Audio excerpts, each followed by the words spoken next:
Natural news parents have a seemingly never-ending list of things to worry about, particularly when it comes to their children's health.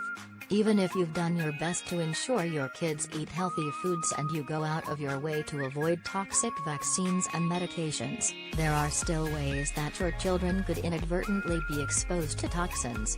One mother's concerns recently helped to expose yet another potential source of danger for children makeup.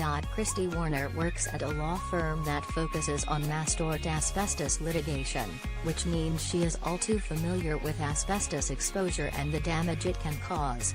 After purchasing a glittery makeup kit for her 6-year-old daughter from popular accessories retailer Claire's, she began to have some doubts about it.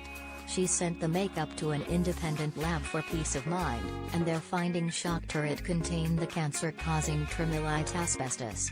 The National Cancer Institute says that this substance can cause malignant mesothelioma. Warner said the findings prompted her to test other makeup sold at Claire's. All of the 17 makeup products she sent to the Scientific Analytical Institute from 9 different states tested positive for asbestos. Affected items include a bedazzled rainbow heart makeup kit and metallic hot pink makeup with glitter. Claire's pulled the toxic items off its shelves and carried out its own testing. The retailer says that initial results from its own tests found the cosmetics to be free of asbestos, but that further tests would be conducted.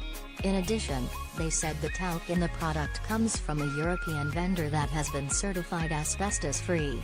In the meantime, they are offering returns for those who feel uncomfortable. The lab that found the asbestos in the Claire's products, Scientific Analytical Institute, also found asbestos in products such as blush sold by the teen retailer Justice this year.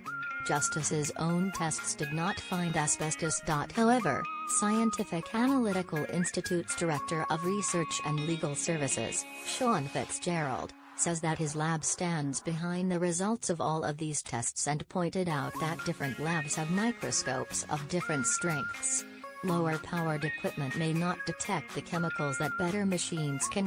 When discussing the asbestos found in the Justice blush earlier this year, Fitzgerald said that the exposure could cause children to die an untimely death in their 30s or 40s and pointed out that the fiber breathed in by a 10-year-old would still be present in their body at age 50. The Justice blush product also tested positive for 4 heavy metals. The law firm that Warner works for has said that it will not take legal action against Claire's if they do the right thing by admitting the contamination, recalling the products, and cutting ties with the vendors at fault.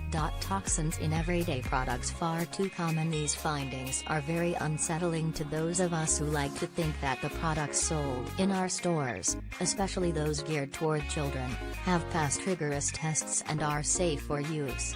It's extremely frightening to think that little girls who are just having some fun and playing with makeup could be setting themselves up for an early death.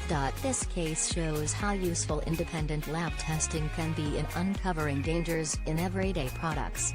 In his book Food Forensics, Mike Adams, the Health Ranger, exposes the hidden toxins in groceries, dietary supplements, protein powders and spices found after exhaustive testing using state-of-the-art scientific equipment. It might be upsetting to learn just how toxic many of the products we come into contact with on a regular basis truly are, but it's also